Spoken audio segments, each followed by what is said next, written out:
Good morning, everyone. I'll call this meeting to order, the Chicago Metropolitan Agency for Planning. As always, this meeting is being live streamed. Members, in order for online attendees to hear, please make sure you are unmuted your microphone when speaking. Please identify yourself when making or sending a motion so that the secretary can capture who is making the motion.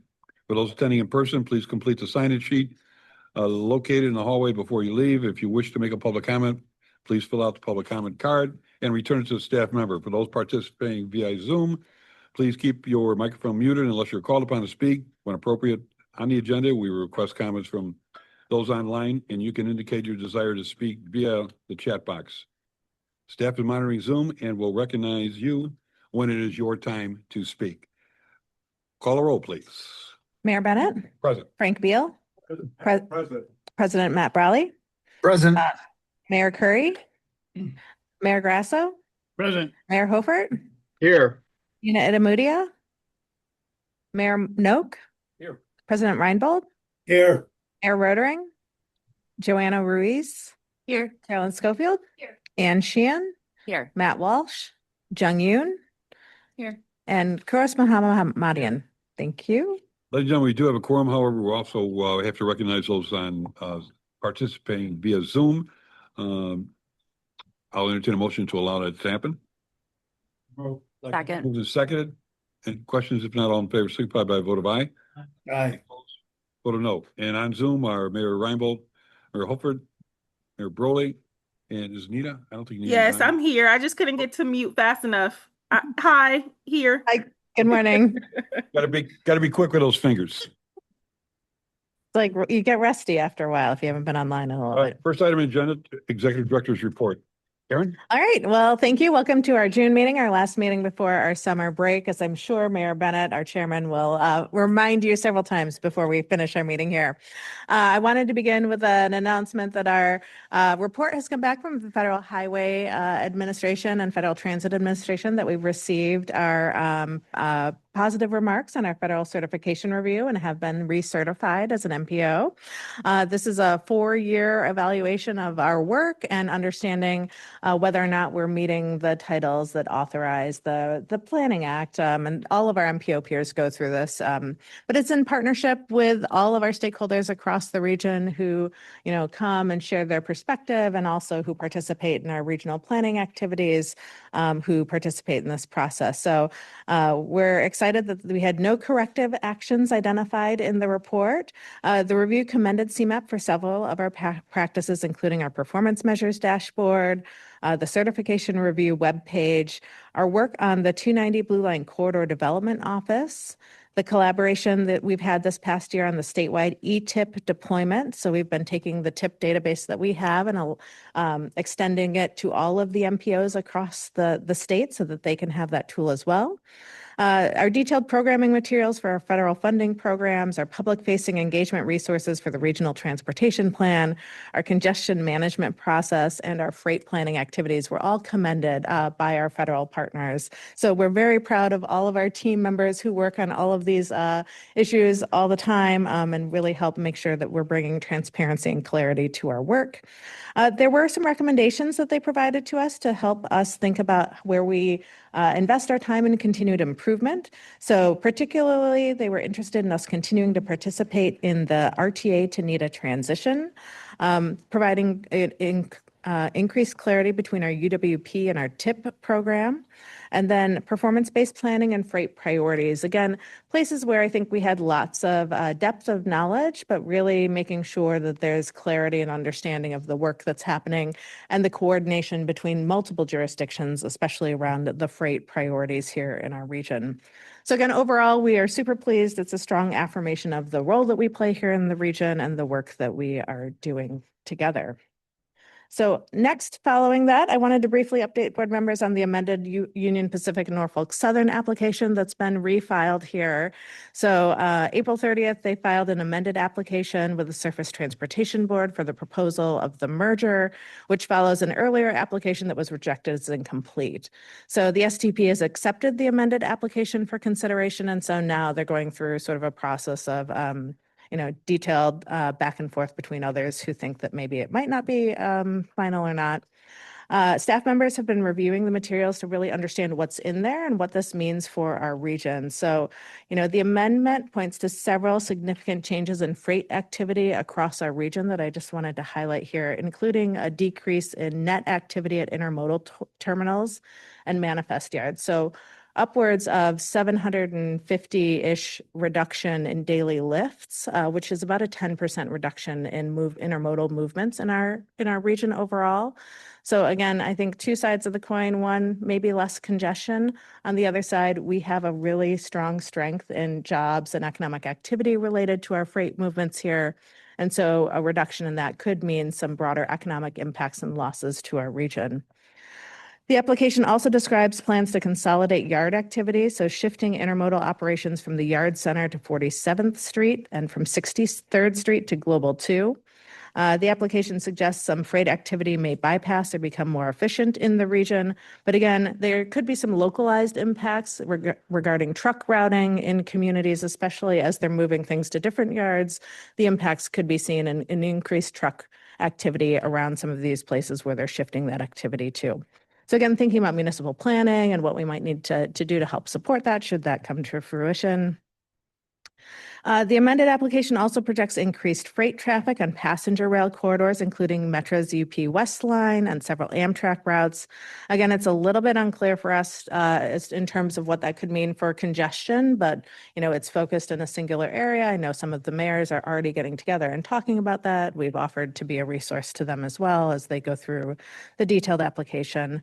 Staff are also evaluating potential implications for regional transportation projects, including several of the CREATE program projects that have been priorities for our region and whether or not those continue to be priorities with the changes.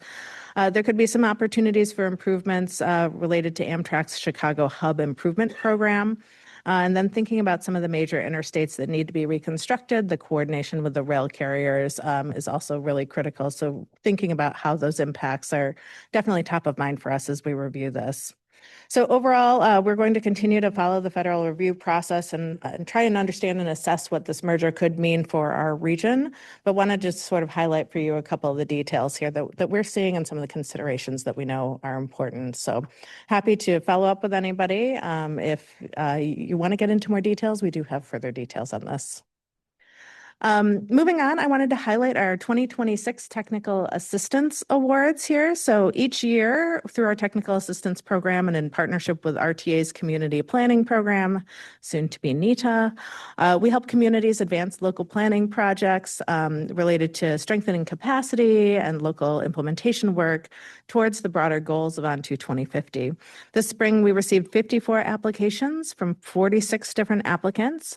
We evaluated these projects based on their ability to advance the goals of the assistance category, to strengthen local planning capacity and support engagement. In total, you can see on the screens that 26 projects were selected. These awards include ADA self-evaluation and transition plans, bicycle and pedestrian plans, capital improvement plans, node-oriented development. We're really helping some communities think about what happens next post some of the planning work that we've done with them previously. Safety work and travel choice pilot plans as well. So again, all of these projects have strong transportation connections. We will be rolling out our engagement with communities in 2 different waves this year, but they'll begin shortly, and we'll be announcing these acceptance to the communities. So excited for that. And then briefly note that as part of this, we always look at our communities across the region and classify them in a community cohort classification system, which is a tool that helps us understand the capacity of local communities. This year, we've updated that right now. The new information is on the website, but it helps us inform project selection and the local match and contributions that communities pay for these projects.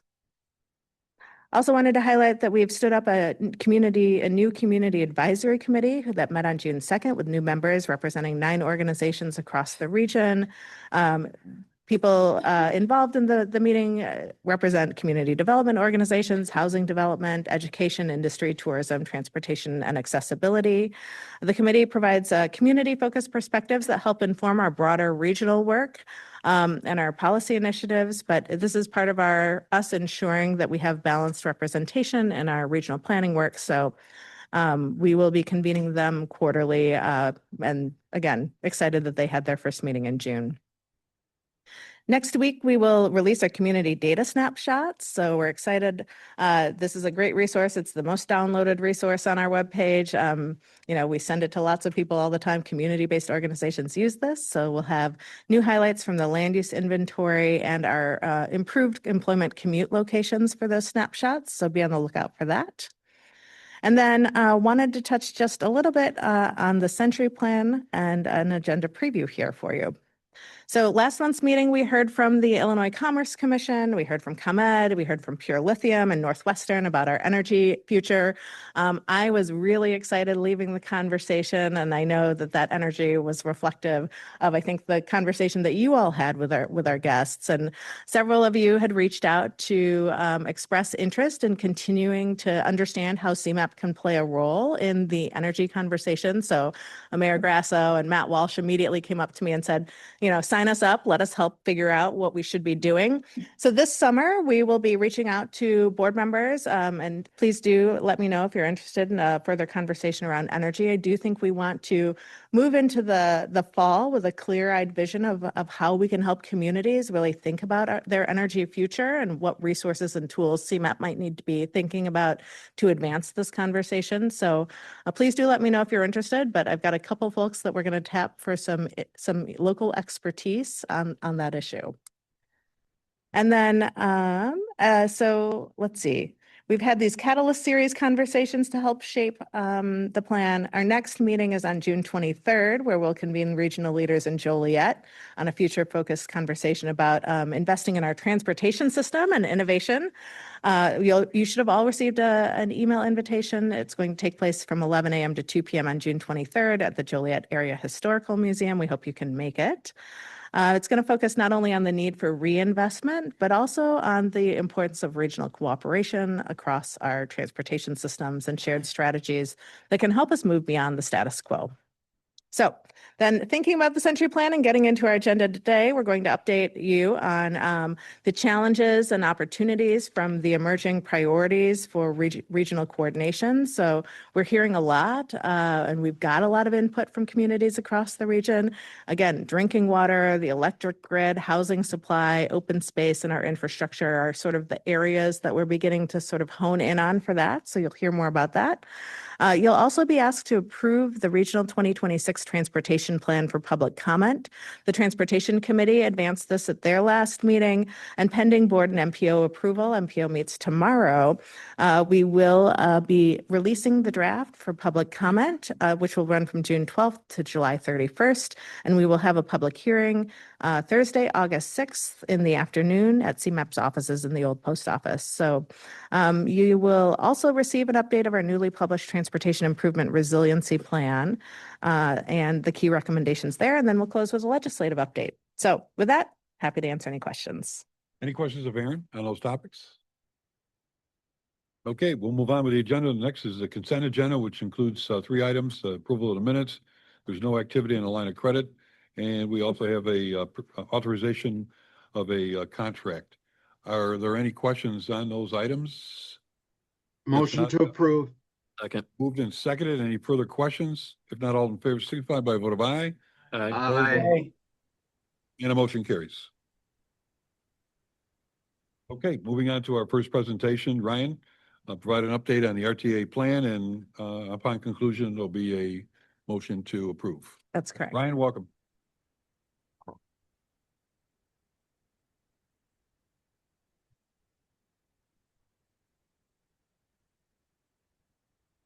Good morning.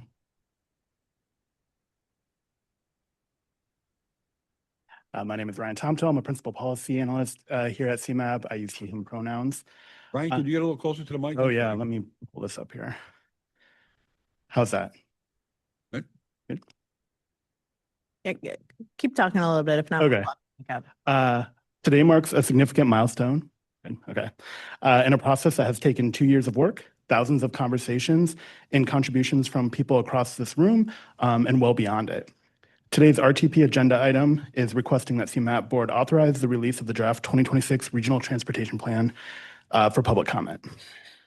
Before we get to that ask, I want to take a few moments to reflect on how we got here, the work that went into this draft, the partners who shaped it, and what it means for the region we serve. This presentation is organized around three key topics: what we did, what you'll find in the draft plan, and what comes next. I want to approach this moment with the same values that guided the planning process itself: gratitude for the collaboration that made this possible, ambition for what the region can achieve together, and a sense of stewardship over a process that doesn't end when the plan is adopted. So earlier this year, I spoke about the federal framework that created the metropolitan transportation planning process. That can best be summarized by three words: cooperative, comprehensive, and continuing. Developing the RTP is something the region does together. It means that the people affected by transportation decisions have a meaningful role in shaping them, not just at the end of the process, but throughout it. It means that expertise is distributed, that no single organization has a complete picture all on its own, and that the plan produced through genuine partnership will always be better than a plan produced without it. Everything you see on this slide are a few of the examples of the intentional spaces created for that cooperative planning to take place. It looks like you all, the CMAP Board, as well as the MPO Policy Committee, providing governing direction and accountability throughout a multi-year process. It looks like our partners at the Transportation Committee serving as genuine contributors to the substance of this work. It looks like groups like the Community Alliance for Regional Equity, Future Leaders in Planning, and the Regional Mobility Council, who brought community perspectives into a process that can too easily become a conversation among the usual players. It looks like resource groups that gave time and expertise at every stage of the work. And it looks like the thousands of individuals across Northeastern Illinois, the residents, advocates, and local officials, practitioners, who responded to surveys, came to meetings, submitted comments, or simply told us what transportation means to their daily lives. This plan is better because of their participation and for every partnership reflected here on the slide. We are genuinely grateful. I also want to just make sure I take a moment to recognize the team of people at CMAP that contributed directly to this plan. I know you all see me usually up here or the project manager, Julie Reschke, but there's a whole team of folks here that work directly on this plan, and they're listed here. We're also very grateful for the enthusiasm and just overall energy that they brought to this work.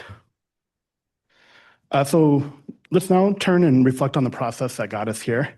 I think this diagram is something that is probably familiar to most of you at this point. It captures the process to develop the RTP at a very high level. The development of the RTP moved through a series of interconnected phases centered around three key questions. What is the future transportation system we want? What are the challenges and opportunities to get there? And how will we actually achieve it? So we began with an extensive listening tour, reaching out to communities, stakeholders, partner agencies, and members of CMAP committees, the board, the MPO Policy Committee, and others to understand transportation priorities across Northeastern Illinois. That engagement informed the development of the Emerging Priorities Report, which established the goals and objectives that anchored everything that followed. So once we had those priorities established, we needed to understand the challenges and opportunities facing the region, how the system has been performing, what its future needs look like, and where the gaps are. The existing conditions report was developed to provide an assessment of transportation network as it exists today. The report examined travel reliability, safety trends, asset conditions, accessibility gaps, freight performance, and the relationship between the transportation system and the broader economy. It identified where the system is working, where it's under stress, and where the gap between current performance and regional goals are the widest. So once we had a clear picture of where the region is today and where it's headed, we were ready to answer the third core question: how do we get to that transportation system that we want? In this phase, we engaged our consultant partners at Kemple and CDM Smith to produce a series of policy briefs. This was targeted research that documents that gave us and our partners a shared analytical foundation for key decisions. Strategy development also included work to develop a stronger financial foundation. We made significant investments in improving the financial plan this cycle, and I want to just make sure I highlight three key improvements. First, we updated and strengthened our forecasting capability, which improves our ability to assess transportation enhancement costs. Second, we developed a new financial risk assessment tool that stress tests the plan's assumptions. So rather than presenting a single financial forecast as if the future were certain, this tool helps us identify the conditions and changes, like things like shifts in construction costs, federal funding levels, travel behavior, all the things that could affect the financial outlook and what that means for the region's investment capacity. And third, we produced a series of revenue-focused policy briefs, including work on the road usage charge, sales tax modernization, tolling, freight fees, and others that gave us a shared analytical foundation for the revenue conversations the plan calls for. Those briefs are referenced throughout the draft RTP, but they're also available on the RTP engagement site. So before we turn to the draft plan itself, I want to acknowledge the extensive stakeholder and public engagement that happened throughout the process. Engagement was woven into every phase, from the listening tour that shaped the Emerging Priorities Report, the numerous public outreach activities across every county of the region, through multiple rounds of stakeholder feedback on strategies and investment priorities, to the robust number of public comments we received in recent months. So now let's turn to what you'll actually find when you open the draft plan. From the opening, the plan makes an argument. This region has a world-class transportation network. It did not happen by accident. It was built generation by people who chose to invest in infrastructure that outlasted them. The question the plan poses and keeps returning to is, what kind of region will our residents inherit by 2050? So the RTP frames the region's goals, objectives, and strategies through 5 interconnected chapters focused on connections, safety, environment, economy, and the financial foundations necessary to support progress. Throughout these chapters, the plan explores systemic challenges that undercuts the region's potential. Challenges that include how the region frequently ranks among the most congested in the country, and where nearly half of all households have limited or no access to transit. A roadway safety crisis that peaked at more than 700 traffic deaths in 2021 and has not recovered to pre-pandemic levels, driven in large part by speeding, a growing fleet of heavier vehicles, and infrastructure that was not designed with today's mix of users in mind.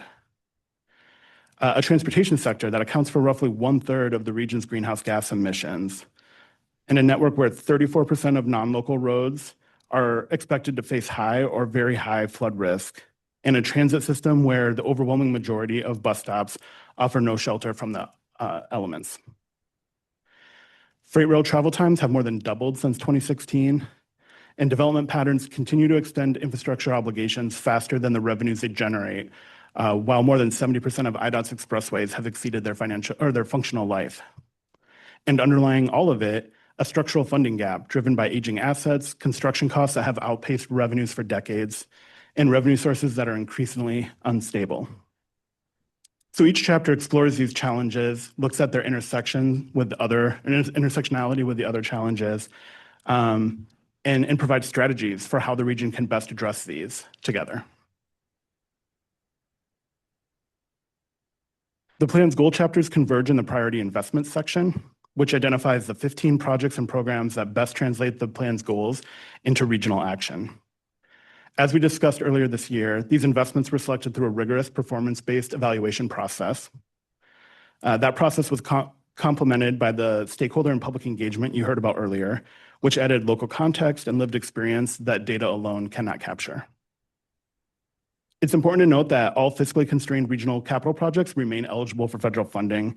This list is meant to identify the investments where the region's collective ambition and resources are best aligned to deliver regional scale transformation.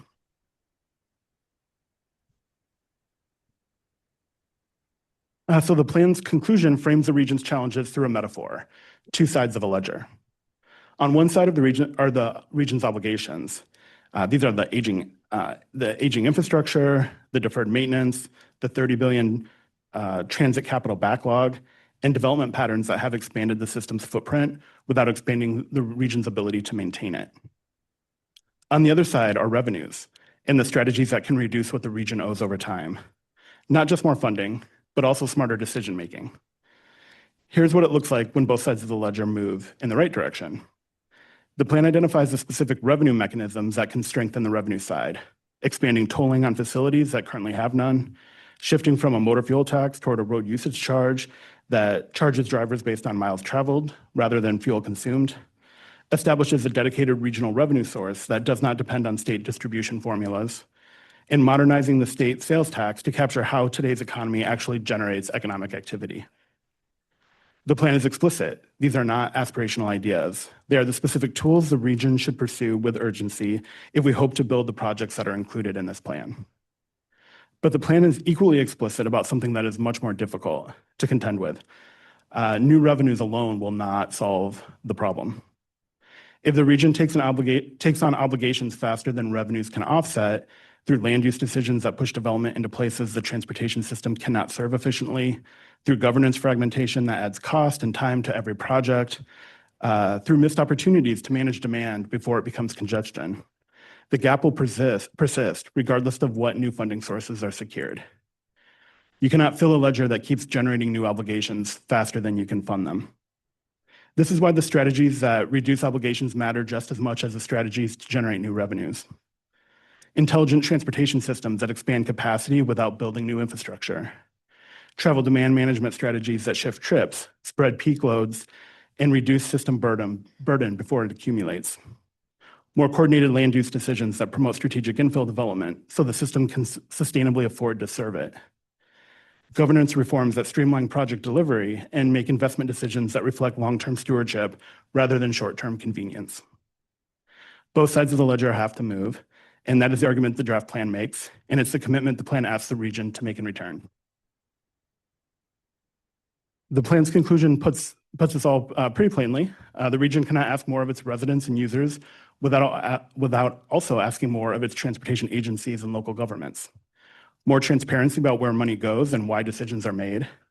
More coordination across jurisdictions to avoid duplication and inefficiency. More accountability for public resources or how public resources are used, and a willingness to make the difficult trade-offs that performance-based planning enables. Those are not easy conversations. They involve multiple levels of government, hundreds of municipalities, and deeply rooted patterns of development and investments. But the plan argues that they are the conversations the region must have because the alternative is a ledger that grows harder to manage with every deferred decision. So with that, let's talk next steps. Today, we are asking the board to authorize the release of the draft 2026 Regional Transportation Plan for public comment. This opens the plan to the scrutiny of public review. If approved today by the board and tomorrow by the MPO Policy Committee, the draft plan will be made available for the public, as Aaron mentioned, beginning June 12th and run through July 31st. And we'll also have the federally required public hearing, which will be scheduled for August 6th at 3 p.m. here in this room, and will also be accessible remotely. Following the public comment period, staff will work to address comments received and provide a summary of them, as well as any changes to the plan made in response to them. These will be brought to the CMAP Board, as well as the MPO Policy Committee at your joint meeting in October, where we will also request your consideration to adopt the 2026 RTP. And so with that, once again, I just want to express my sincere gratitude for your collaboration and leadership throughout this process. This concludes my presentation, but I'm happy to take any questions. Any questions of Ryan? Ryan, thank you. It was a great presentation. We look forward to. Motion to move the plan forward. Second. The man of my heart moved and seconded. Any other questions? All those in favor signify by a vote of aye. Aye. Aye. Vote no. Motion carries. Thank you. Yeah, I can rub off on people sometimes. All right, next item on the agenda is a update on the Century Plan. Again, welcome back. Elizabeth. Elizabeth, yes, I'm sorry.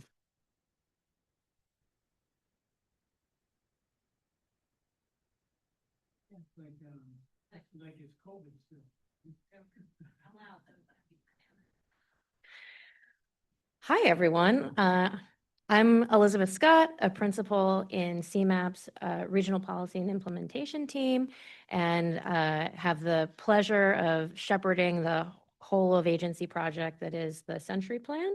And before you all enter your summer break, we thought it would be a really good time to come and talk with you about everything that we've been learning since we kicked the project off in November of last year, and get your reactions to where we think we're going. Erin gave you all a preview in her opening remarks, but also let you know what to expect in the fall when you come back together. What's the process for this? What's the momentum? What's the timeline?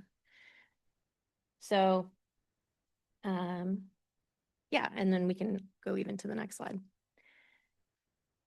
So as you're aware, because we've been talking about this throughout, we have a bit of a different process that we're pursuing through the Century Plan. We specifically designed this project to look at the region from multiple perspectives. We started with a fun kickoff with 1,000 people here at the old post office, which I know many of you were able to attend, to establish a hopeful and engaged tone among the region, to think about what are the challenges that are in front of us that we may be able to tackle together. The team then did a bunch of research, which culminated in the State of the Region report, which you all received earlier this year, that provides a snapshot in time and helps us understand where we are today across a variety of issues that planning relates to. We've also been engaged with you all in the activity of strategic foresight. So those are the conversations that you've had with Helen Kerr when she's been here. We also had a resource group of regional stakeholders working together with our staff and Kerr Smith to really try to dig in and understand what future uncertainty might hold for us and what long-range changes we need to be planning for. And then to complement that, over the last 6 months, we've been doing what we call the Catalyst series and our Local Insights initiative. Both of these are engagement activities I'll tell you more about in a second, but the purpose of them was to ground our research and ground what we were learning in the experiences of communities and stakeholders, not in general, but in specific places in very detailed ways. And so it's a very exciting moment in the project because we're about to move from discovery and more of a discovery and listening phase into a synthesis and mobilization phase. So that's the curve on this chart as we start to loop around to our next deliverables. We're going to be processing all of these learnings through the summer and preparing to present to you in the fall a plan preview report. And that will essentially say, this is what we believe, here are the results of what we've learned, this is what we believe is essential for the region to lift up and pursue through the Century Plan. That'll be a mechanism to get feedback at that stage. We'll then turn that feedback into what the following spring, early summer will be the plan itself for public comment. So just to give you a sense of where we've been and where we're going. And so the Catalyst series, we've had 4 out of 10 events. It feels like 10 out of 10 events. It is not. 4 out of 10 events, some really fascinating events all around the region, though, trying to convene leaders and different kinds of people. And we've worked really hard to get people in the space with us who are maybe not CMAP's most frequent collaborators and contributors. We're trying to open the conversation to more kinds of people. And so although the topics varied, participants consistently returned to questions of infrastructure condition, growth, competitiveness, and coordination. So far we've had an event in Lake County about housing and how the county can come together to provide more housing for people. We had an event in Oswego about the future of industrial development. We had a celebration of the adoption of the Climate Action Plan here at our offices at the old post office. We also had an event for Chicago Water Week talking about how we safeguard our Great Lakes advantage. And then, as Erin mentioned, on the 23rd, we're going to have a really cool event in Joliet, really digging into some of the themes that Ryan mentioned there on the 2 sides of the ledger conversation. We brought in some compelling national speakers, so hope you can join us for that.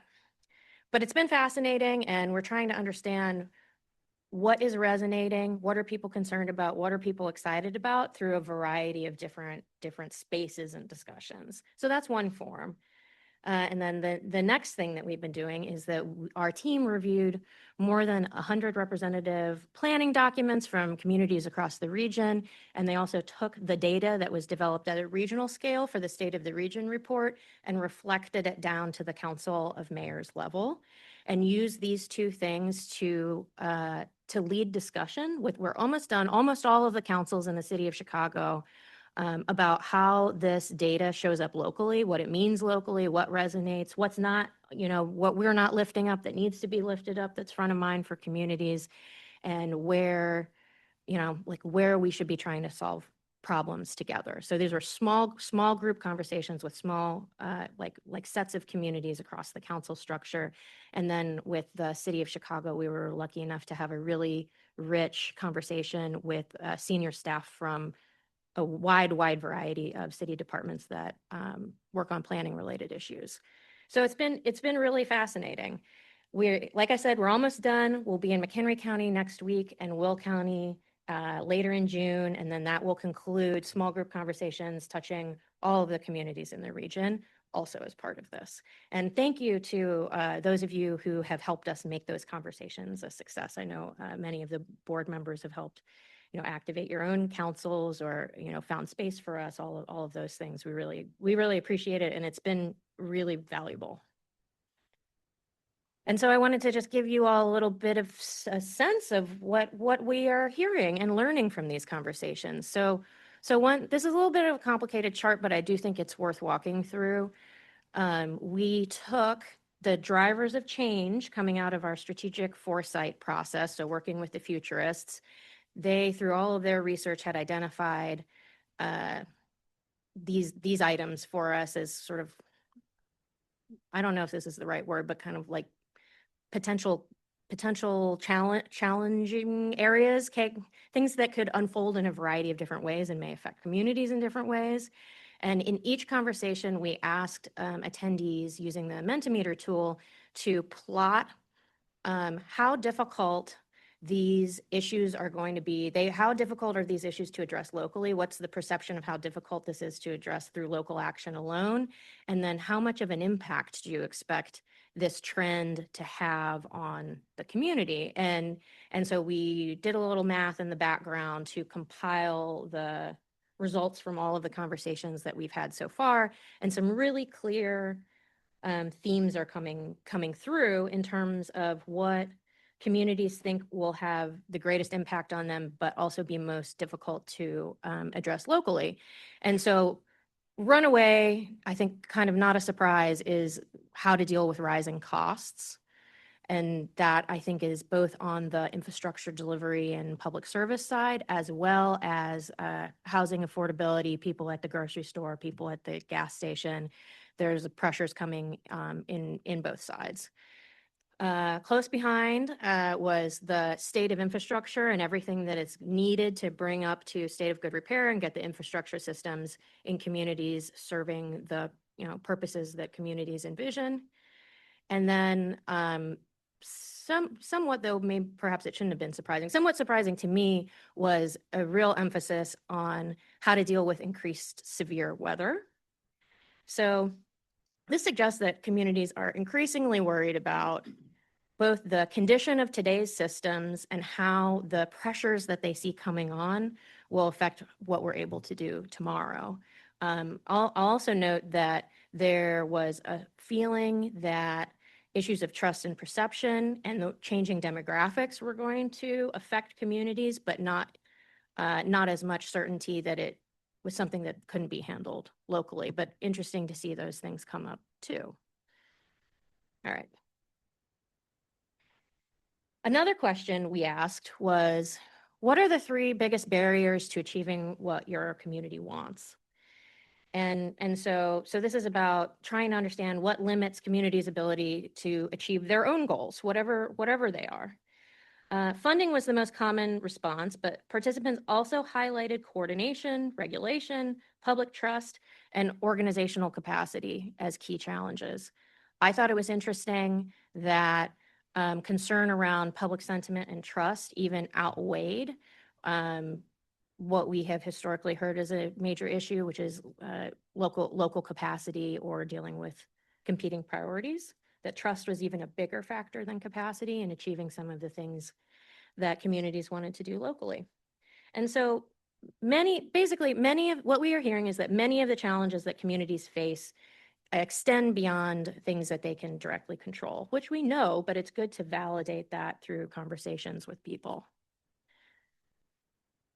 And so when we, do all this listening and try to synthesize what we're hearing, there's really three big themes coming forward. One, we have some systems that we share, some infrastructure systems that we share that need investment. That there is a serious need to preserve and improve local quality of life. That has some dimensions, but we all know the affordability conversation is very front of mind for everyone right now. That's related to quality of life. And then thinking about how we can come together as a region to work on these issues and also seize some of the opportunities that may be in front of us. So I'm going to walk through a little bit more detail on each of these themes. The first concern, as I said, is that the major infrastructure systems that support daily life and economic activity need some work. Transportation, energy, and water were repeatedly raised as areas requiring attention and investment.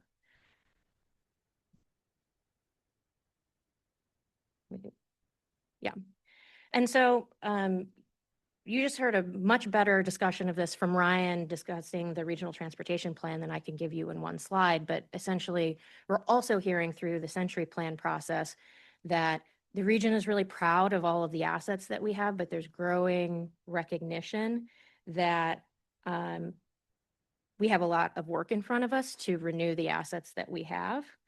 I mean, just to renote, there's a chart here showing how, although we've done a pretty good job keeping our bridges out of poor condition, the share of good condition bridges has gone down and the share of fair condition ones has gone up.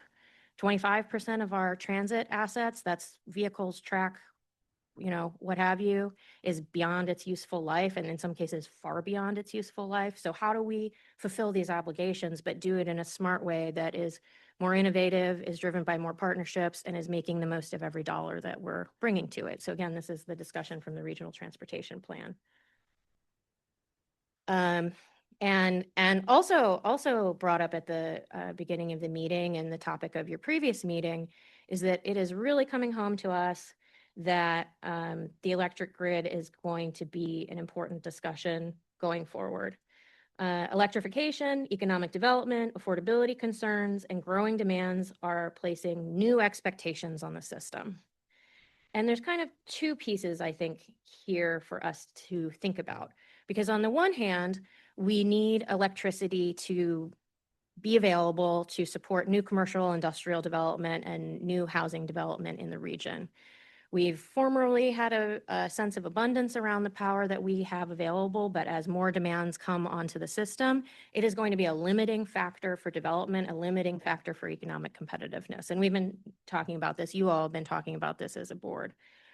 On the other hand, we also need to provide the needed amount of electricity to enable climate action. So the Climate Action Plan, there's a diagram here that you all may have seen, is very exciting and inspiring, I think, in that it says almost 2/3 of the emissions reductions that we need to achieve in this region are achievable through state and local actions. Those actions are primarily greening our vehicle fleet, both personal automobiles and freight, and thinking about how we can reduce the emissions coming out of building systems and move people onto technology like heat pumps. So both of those things are important, the future economic competitiveness, as well as enabling our ability to undertake climate action. And without investments in all of these components of the grid, it's going to be really tough to do that. And some of the interesting things, just to give you a sense, we've been learning are that there is a major spatial component, like a land use planning component to how well this system works. And it's a really good time for planners to get more engaged in this conversation as this issue is rising and becoming more important. And so we heard this in events, we heard this in small conversations, we're seeing it in data and research, we're seeing it everywhere. Similarly, our water supply and stormwater infrastructure have some issues of concern. On the drinking water side, our system is facing compounding pressure, fragmented governance, increasing demand, a limited Lake Michigan allocation, to name a few. Like we're part of a bi-state compact with Canada. There are limits to how much water we can take out of Lake Michigan. As our region's aquifers are being depleted, more communities are wanting to switch onto lake water. Managing this process is going to be really, really important. An interesting thing that we learned at our Water Week event that I mentioned earlier, we had a professor come down from the University of Wisconsin, and one of the things that I think really stayed with attendees, stayed with me at least, was the idea that his research supports the idea that really small water systems are not efficient at delivering service to people. They don't give people a good price, and more importantly, they are more likely to experience catastrophic failure, because it's a smaller system, fewer people looking over it, smaller capital budgets, and that these things can really snowball. And looking at the structure of our region's water systems, over 90% are below the size at which Professor Teodoro would consider vulnerable for issues in the future. So we're looking at that. We're thinking about all of the infrastructure and related infrastructure challenges that come up with drinking water, and thinking that there may be some work to do there. Similarly, we know that our aging and undersized stormwater infrastructure puts northeastern Illinois at risk as flooding increases. Just in the past few years, federally declared flood-related disasters have cost the region more than $572 million. So our ability to deal with the water that's coming is going to become increasingly important in years ahead. And that's why CMAP is undertaking work like the Transportation Resilience Improvement Plan that you all have heard about. How do we keep our transportation assets safe from flooding and heat? But there's like a lot more work to do there. So both in what do we do when the water, comes down and we need to find a place to put it, and then also how do we ensure good quality water supply consistently where we need it, when we need it.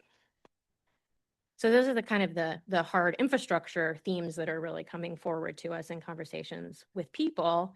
The second major theme really concerns quality of life.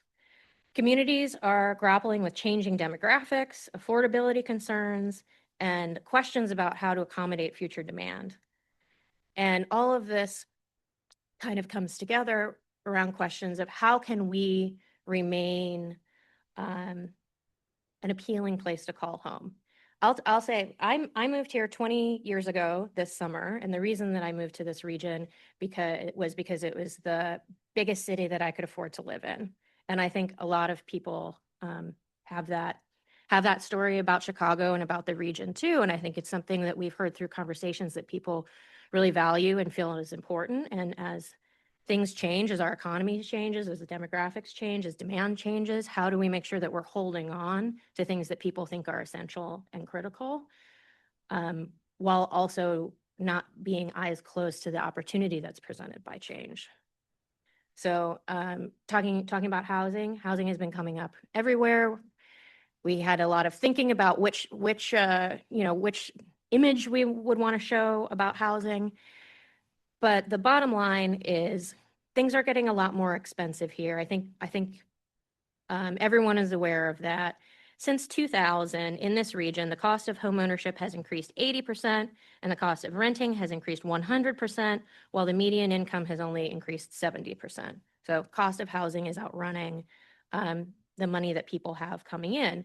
Another challenge that we're really seeing is that what the market is creating is not matched well with what people are actually demanding. So what this diagram is showing, it's a little complicated. It's new owner-occupied housing built since 2010 compared to household size. So the market is building a lot of 4+ bedroom, probably single-family homes, although not necessarily exclusively. And the number of households that really matches with that is relatively low. The biggest group of households looking for housing in the region is really more of that 1 to 2 person household.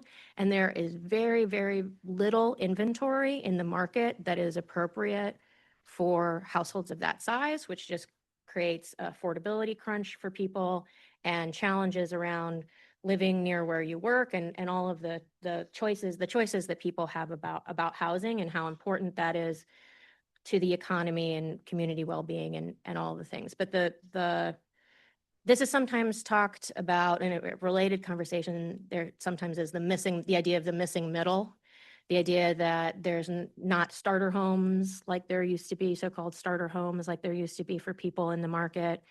And when you think about the size and distribution of housing that is becoming available, and then the fact that there's not as much affordable or entry-level product out there, the situation is just really, really tough in some parts of the region. We're hearing that from economic developers, from local communities. We're seeing it in the research. We're seeing it everywhere. And then another component of this is that conservation has emerged as a recurring theme throughout our engagement. So as of 2020, nearly half of the land in the region, so 44%, was considered developed. The level of developed land varies widely across counties, being as low as 16% developed land in Kendall County and as high as 73% developed land in both Cook and DuPage counties. Development of farmland and natural areas has slowed, but still outpaces infill development as a land use trend in the region. That said, residents and communities continue to place high value on parks, forest preserves, trails, waterways, and natural areas, not only for environmental reasons, but because they contribute directly to quality of life, public health, and community identity. We've seen that commitment reflected in recent ballot measures supporting county forest preserves and open space investments across the region. Communities are also increasingly recognizing the practical benefit of natural systems. Trees and open space help reduce the urban heat effect, manage stormwater, improve air quality, absorb carbon, and make neighborhoods more attractive places to live. As communities think about growth and development, many are asking how to accommodate new housing and economic activity while preserving the natural assets that residents clearly value. So in the mix with all of these things is thinking about how can we retain access to the natural assets that people so clearly value and are part of the region's identity from the, Burnham Plan up into the current day. And so kind of coming to our third theme, we've heard a lot of concerns around what is the opportunity for collective action, that there is an opportunity for collective action, and that, in fact, regional coordination can help us seize opportunities that are in front of us. Many stakeholders believe the region can accomplish more when communities and institutions work together towards shared goals, which we love to hear because that's kind of our thing. Picking up again the conversation from the Regional Transportation Plan about the structure of growth, when we have all of these considerations in mind, cost of living, housing options, need for major infrastructure system investment, opportunities for conservation, the question overlays it all is how do we develop strategically? Communities are increasingly asking how growth and investment can be guided strategically rather than occurring in a fragmented way. So the question remains how to encourage growth and development while balancing sustainability and quality of life. This is a fundamentally regional conversation, and I think should be in the mix as part of the frame and lens through which we view the Century Plan. And at the same time, on top of that, we know that we're in a moment of great change, that our economy is changing rapidly, that there are economic development opportunities that are presenting themselves in ways that they have not before. So these are just a few quotes talking about energy demand driven by data centers, but I'll also note that, manufacturing is taking more electricity. All kinds of processes are taking more electricity as they become more modern. Thinking about the quantum campus that'll be down on the US Steel site. What are the opportunities related to that? A huge NSF grant has come through, placing Chicago at the center of the developing blue economy, so-called blue economy, water economy. There are a lot of things changing, a lot of opportunities happening right now. And so the question is not simply how to grow, but how to position the region to benefit from these changes while managing the trade-offs that they may require. And so to illustrate this from a bit more of a human lens, we pulled a couple of quotes from some of these conversations that we've been hosting. So some of the board conversations that you've been having here, and then also our Catalyst series discussions. And so you'll see in the upper left, a quote from Rachel Barker from Brookings in our industrial development discussion. I think what we see is a jump ball moment for the industrial base of the US economy. It's a lot of development. This is the data centers and related things. Where is this going to happen? Are they going to get a long-term competitive advantage from seizing that opportunity? Similarly, in our water discussion, we had the president, Joel Braemeier, the president of the Alliance for the Great Lakes, talking about if we can get this water governance stuff right, Chicago region has the opportunity to lead the world on water economy things and also to fuel our next phase of growth. Then similarly, we also heard in our event in Oswego, a mayor of Lockport saying, it is too difficult for local governments to coordinate development on a regional scale. I charge you to really help with this. So there's a lot of opportunity, there's a lot of excitement, but there's a coordination challenge that's part of this. And so this brings us back to our January discussion with Amy Liu from Brookings, the idea of organizing for impact, that in order for regions to really come together and pull in the same direction, a useful way to think about it is through this T, that you need alignment between both horizontally across sectors, including government, business, university, philanthropy, et cetera, and then also at scales, understand our national agenda, understand our local agenda, understand our regional agenda, understand our state agenda. And if we can get these things talking to each other, then there is an opportunity to really organize for what can become transformational change. And so with all of that said, a consistent set of interconnected regional challenges is emerging through our planning process. And this is just to summarize what I've presented to you today, that we're talking about investing in our transportation assets, modernizing the governance of our water systems, improving our electric grid to both enable economic development and climate action, support the market to deliver more housing, and preserve land and natural resources for conservation and recreation. So this is what we believe we're hearing and learning from all of the things that we've been doing. And so questions for you are, what of this resonates with you? And which of these feel most important to tackle at a regional scale? Was that rhetorical or? Yeah, no, that's it. That's it. That's the end. And so now we'd like to discuss with you how this hits Comments you. or questions from the board. I think certainly the recent legislative situation in Springfield regarding housing hits home to everybody in this room, at least the mayors in this room, Yep. As was presented by the governor. And I think it showed an incredible pushback that I've never seen, my 45 years as mayors, saying one size does not fit all. The takeaway of local control is the absolute worst nightmare. I think it would be counter to what this agency has done for 20 years in working individually with municipalities and identifying needs and certainly progress going forward. And we have done that over the years. We have supported so many communities with strategic planning, updating their master plan, working with them on transportation opportunities. So it was for me, it was the wrong time, wrong place, I think, for out of the blue, for that type of legislation that would be devastating to local groups. The fact that we cannot even work, but even with this organization, when we have the state telling us what we need to do and not do, it's counterproductive to so many aspects of each community as to not only the housing issue, but parking, infrastructure, open lands. Honestly, it's just absolutely counterproductive to when I look at what this agency tries to provide, and not mandating, but suggesting and working collaboratively, with us individually and through the region, various councils of government. And honestly, this also took place downstate too. I sit on the Illinois Municipal League Board, and mayors from across the entire state that don't have this type of agency to support them are basically saying and understanding the same principles of how do we go forward with that type of legislation. Mhm. So it's a non-starter for us.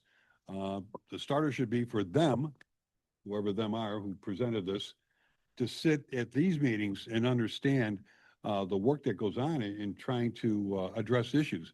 And certainly affordability is a major issue, not only in this region, the state, but throughout the country. And I think the missing element or the quantum leap from a need to what we're going to demand is the economies of scale. You have already done research or presented throughout the region comments regarding what's the driver and the driver's cost. Mhm. We can't control what takes place in a marketplace as far as land prices, or for that much, even the ability to construct. The understanding of what is middle housing, what is low income housing, what level are they talking about, and what kind of actual cost, detailed cost it takes, no matter where you are, whether it's in Chicago, the suburbs, or a rural area, to build. The mandates have already come from the state of Illinois, which have added now to the cost of housing, is another consideration. I thought it was just absolutely out of the blue, and I think the state got the reaction from cities and villages across this entire state on rejecting that type of mandate, enforcing so-called housing on local governments. I think all of us respect each other's communities. We respect what you do, and those who reach out that need help. Again, this agency for 20 years has helped them. And I think this agency has also proved that in the beginning, a little bit of consternation as whether it would work, but the city, the suburbs, and the counties have all worked together for 20 years, nonpartisan, working with each other, understanding and respecting the sub-regions, I guess you want to call it, and it's worked. We've worked together. It's been nonpartisan, and I think we understand it. And I think through this agencies, we've built even greater strength in the region to all be possibly on the same page as communities, as mayors, as community leaders. And certainly at times, whether this organization has recommended some things that, maybe we all didn't agree upon in the region, but I think, for the good of the region, they had to be addressed. And I think we did address them. And going forward, when you talk about our century plan, the component of governance, I think should be considered. As far as I'm concerned, as it has been stated, all government is local. And I think local leaders know their communities, they know what their needs are, and they should be approached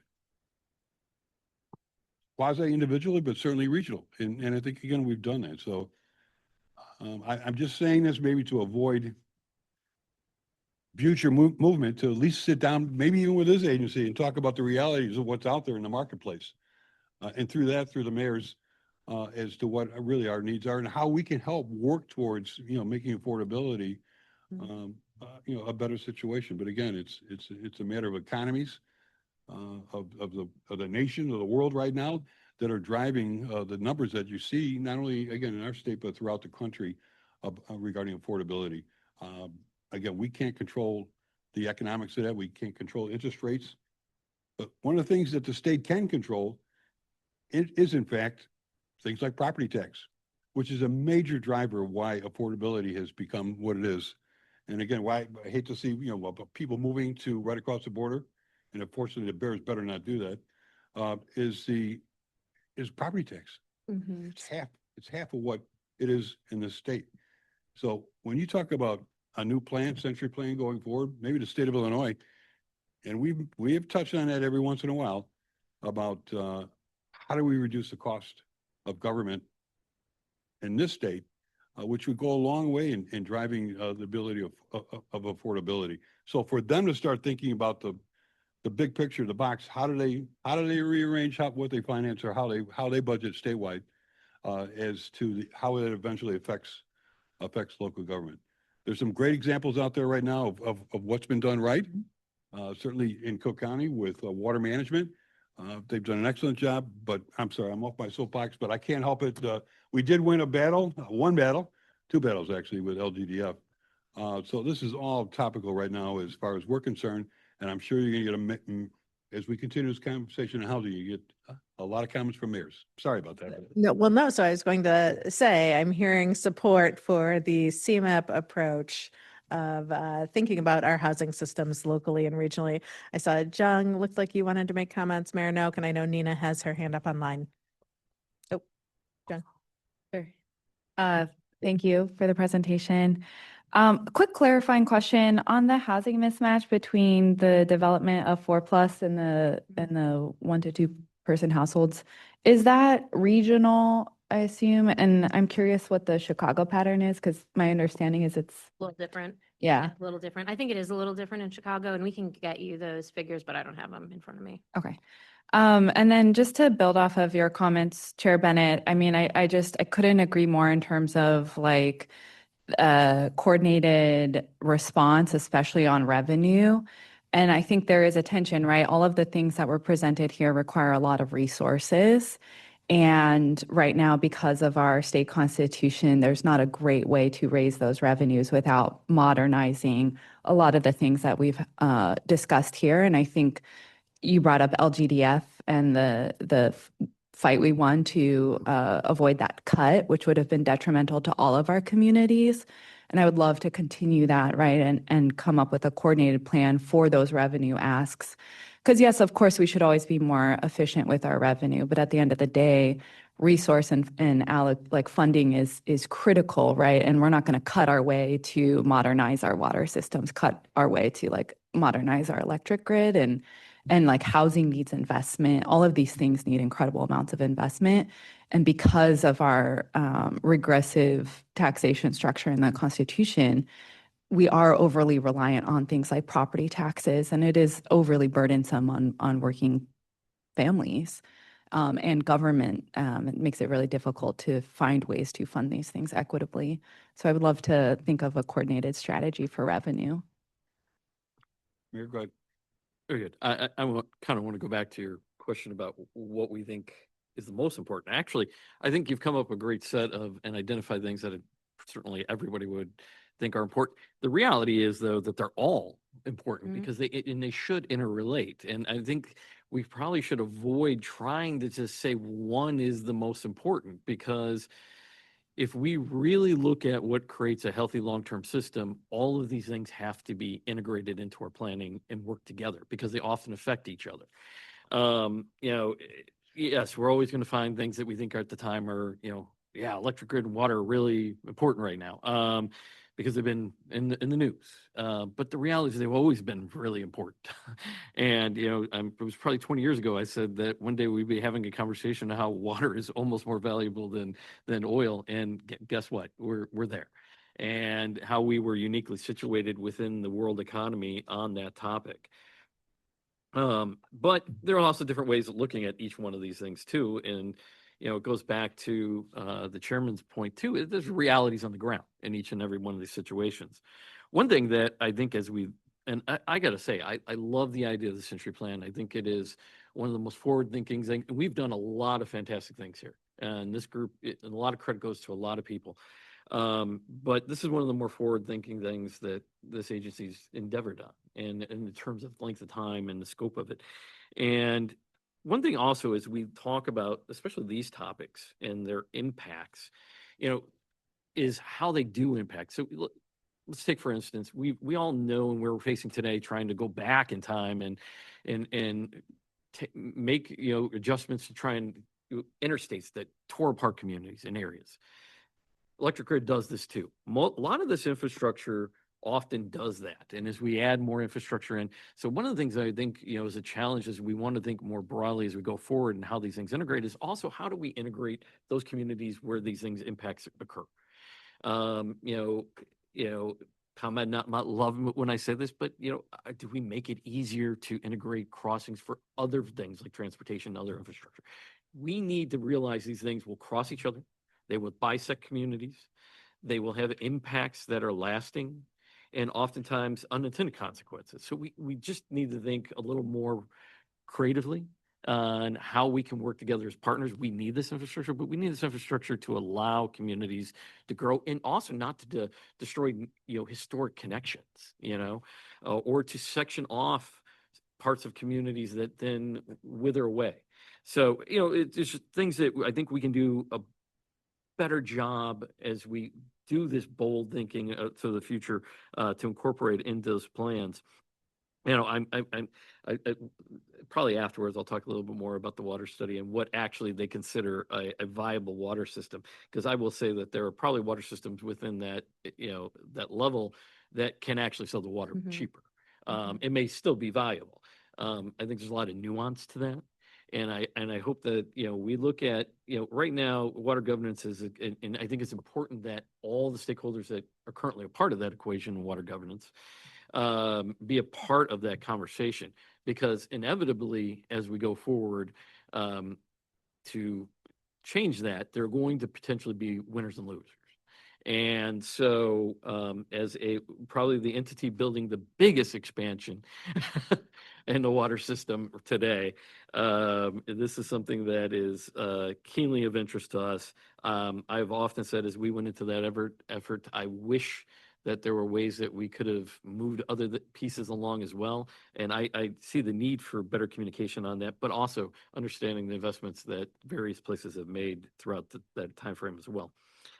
Also on the housing issue, as my colleague talked, there's a lot of nuance to this. Certainly land costs and the dynamics of land costs has changed dramatically.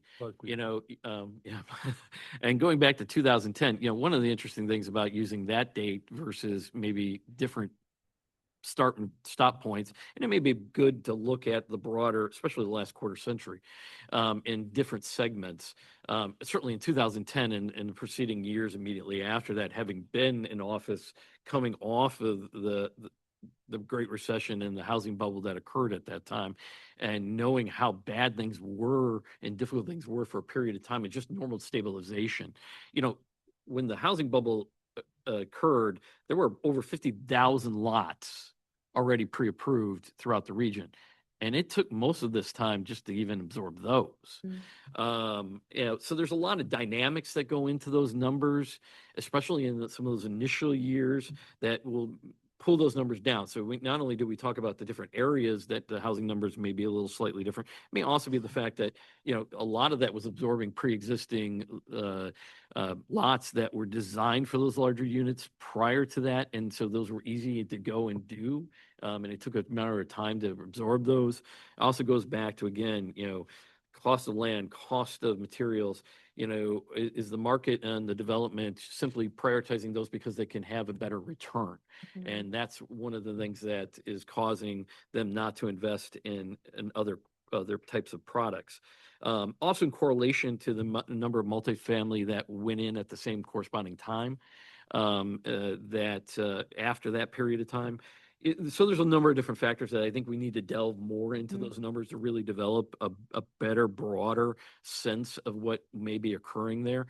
And as the chairman said, I think communities, all the ones I've talked to, want to engage in housing discussion, want to be partners in that discussion. And I don't think there's anybody out there right now that doesn't know that that is an important issue. Because one of the things, and I will give the state credit on this one, and we'll see how it works out, reining in things like, homeowners insurance. I just read, I think there was a number that just came out in the last few days that, the average rate went up 14% in the state just this last year. That would wipe out any conceivable savings of trying to take away local control. Local control, nobody can give me a quantitative number, an actual estimate of what that might actually save on a 30-year mortgage yet, because it's probably not that much. But easily a 14% increase in homeowners insurance in 1 year would wipe any of those potential savings out and by many fold. So, but I want to give the state credit where it's credit due on this issue in trying to rein in those things. It's not going to be easy. But those are things that I think, honestly, will start to make some real difference. We have to chip away at a number of different fronts on that issue. No one is going to be the solution. And so, like I said, I think this is great. I think you identified without a doubt what are the real issues out there. And I think we have to look at them as an integrated solution and how they all interrelate to each other. So, Thank you, Mayor. Carolyn, you're first, and then Nia. Okay, thanks. I just wanted to kind of a short answer to your question is I agree. All of the above approach on this and emphasizing the regional scale. Really even beyond that, I know even at CMAP, we used to have the state participate in our meetings. And I think, going back to one of your slides on the challenges that exist in the communities and regulations in collaboration with agencies were two of the top challenges that exist. And this is not new. I mean, this is when we did a collaboration with MPO, gosh, how many, 10 years ago, probably. It was actually, I think, the top challenge at the time. So to see like that continuing and actually worsening as far as the regulation and the state and the disengagement that they have with the local communities and the regional aspect. So, at a regional scale, but I'll even challenge it further and say at a state scale, understanding the regional needs, understanding the local government needs. So, I don't know if there's a way of even re-engaging the state in these meetings and understanding the work that we do here, but Carolyn, that's a good point. component. As part of the state statute, the governor has 2 appointments to this board, and it's been a long, long time. I'm sorry, doctor is 1, right? So I should. Always one, okay.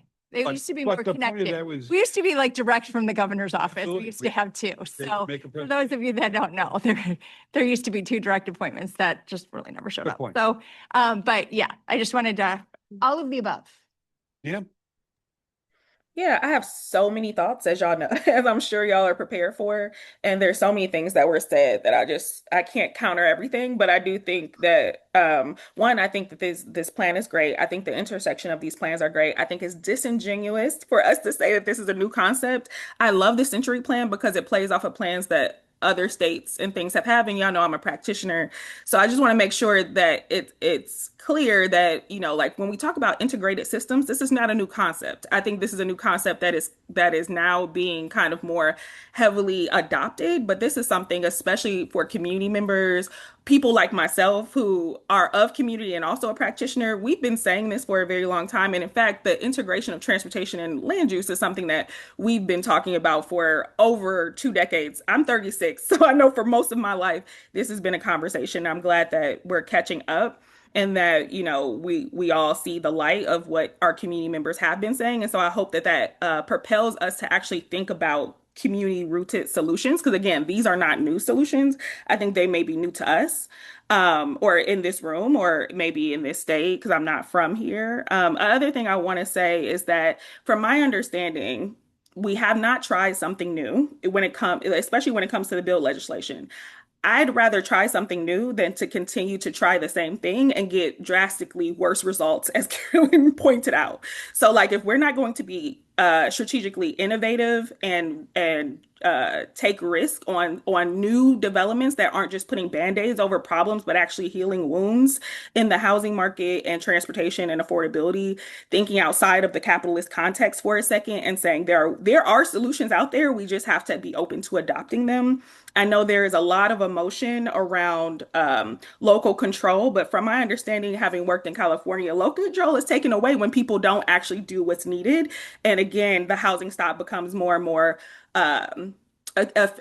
expensive because people can't build over, single family homes close to transit. They have to, that's how we get to those 4 or 5 bedrooms that people don't actually need when they need 1 or 2 bedrooms or apartments. And I'm a homeowner. I pay taxes and I'm still saying this. This is something that is needed because when you're thinking strategically, you have to think outside of yourself, outside of your personal interests, and say, what is the best for everybody? Life is not a pie. Some don't get a smaller piece of the pie and people get bigger pieces of the pie. That also kind of counteracts our equity values. And again, not everybody lives those values the same way, which I think comes across in our conversations.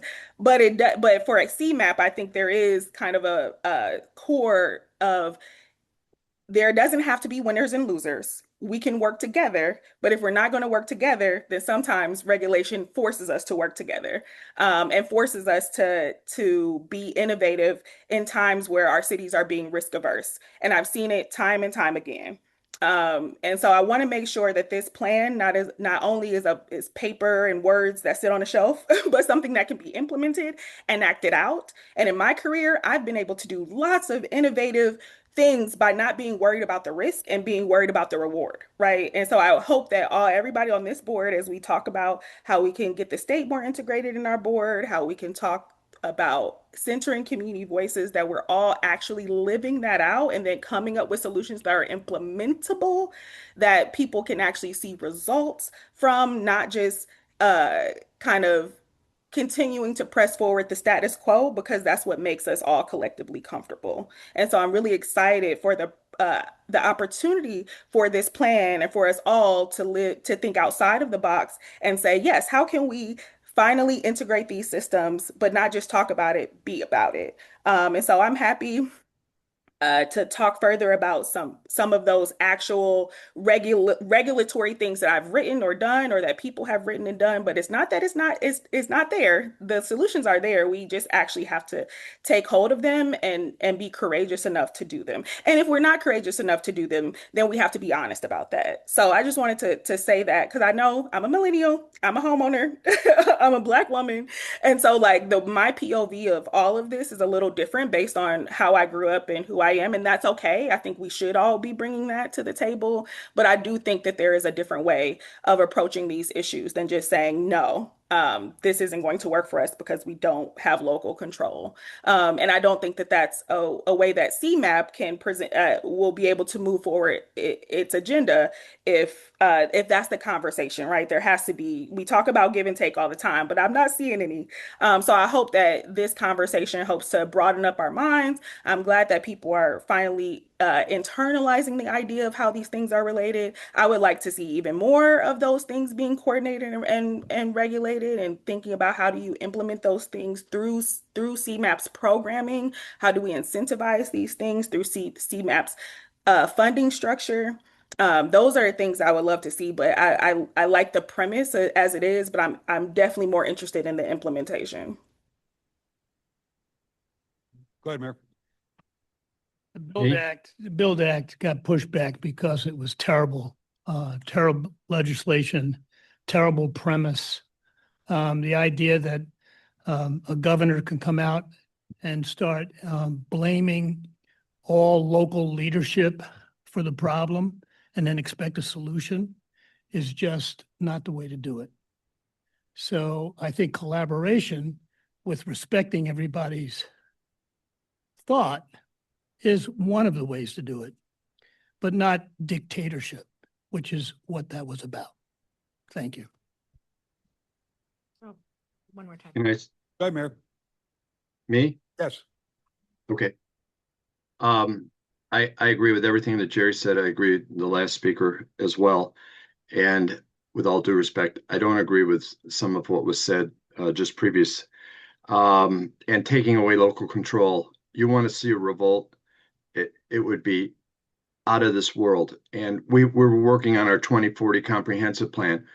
Staff inadvertently put a single family neighborhood on the plan as a to tear it all down and put up multifamily.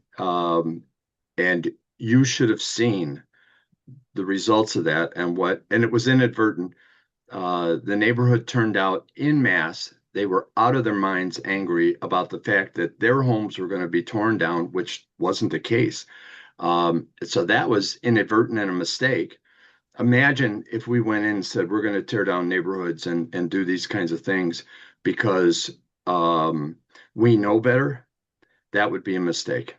And I do think local control, I think we know what our communities want. We know what we can do. And frankly, in Mount Prospect, and this is not a comment on anybody, we have 30% affordable. So we're already there, and we're thinking about more. So we're doing the right things. And to have the governor or other entities come in and say that we're not doing the right thing, we're going to take control, we're going to decide the land use in your community, wrong. So Thank you, Mayor. We're beyond our time now. And obviously, this is a lively discussion. And whether we have a sub-discussion regarding aspects of this, we can do that going forward, but we are running out of time. Go ahead. Really quick, if I might. I just want to end on a positive note, if I could. Again, I do think that this is forward thinking because it's the scale and the scope of time that you're talking about. Yes, these concepts have been talked about. Yes, we've talked about integrating them before.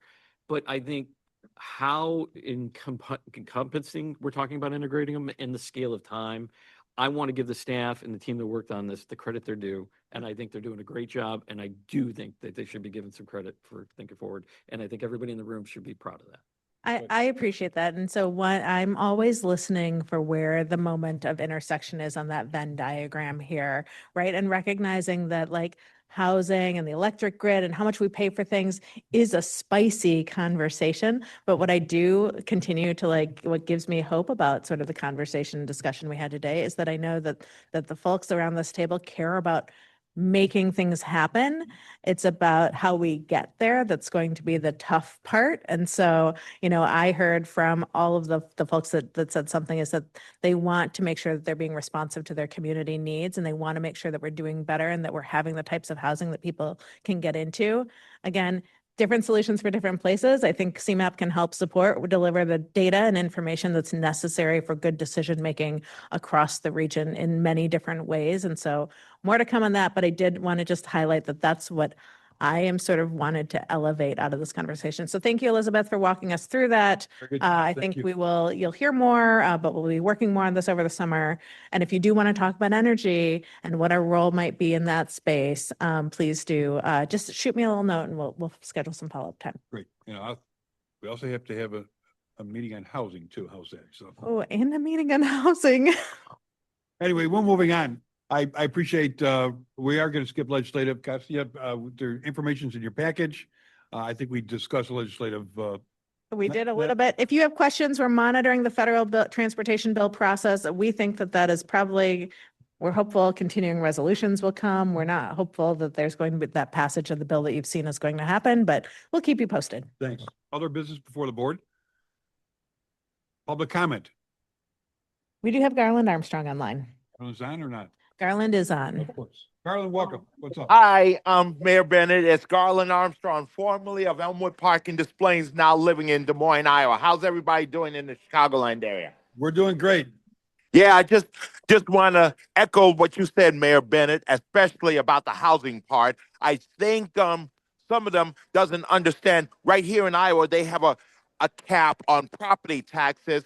And when was the last time Illinois had a cap on their property taxes? And because that's always a hard part that they never capped on it.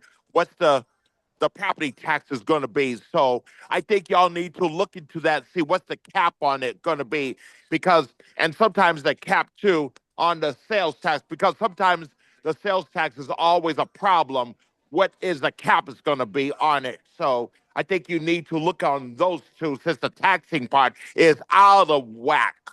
So look into it, research it, how other states are capping on to it, like where we are at right here. You should learn from other states too, how they cap on it and they control their finances too well. So that's what you need to dig down, look into it. So, or get some help from other states, how they do it. So that's what Heather and I was thinking about, since sometimes the governor there doesn't understand about how other states are capping it too, to make sure if it's a fair one or not. So that's what my suggestion is. And make sure for people with disabilities needs to understand the tax system, because there are some who really don't understand it that good, needs to be educated on it, and how, especially the property taxes and other things, to be extremely well prepared for sure, so they won't be in a state of panic of it. So that is my suggestion of it. And make sure to tell them, especially we need enough for that transportation, to make sure cap on the funding of it too, so y'all have a good system for the transportation and other things too. So that is my suggestion on it. And hold on, you want to say something for public comment or not? Yeah, so that's all I have to say. If you have any suggestions or questions or answers, I'll be glad to answer it right now while I'm here. Thank you, Garland. We appreciate your comments as always. Thank you very much. All right. Have a good summer, all right? You too. Thank you. Ladies and gentlemen, it is with great pleasure to let you know that we were not meeting until September. I'm saying that kiddingly. There's a lot of activities going to go on between now and then through the organization, through the committee structures, and stay tuned. A lot of stuff coming. They're gonna meet again in September. In September. See you in September, as the song goes. Is there a motion to adjourn? Moved and seconded. All in favor, signify by the usual manner. Motion carried, meeting adjourned. We have a quick executive committee meeting, so let's have it quick.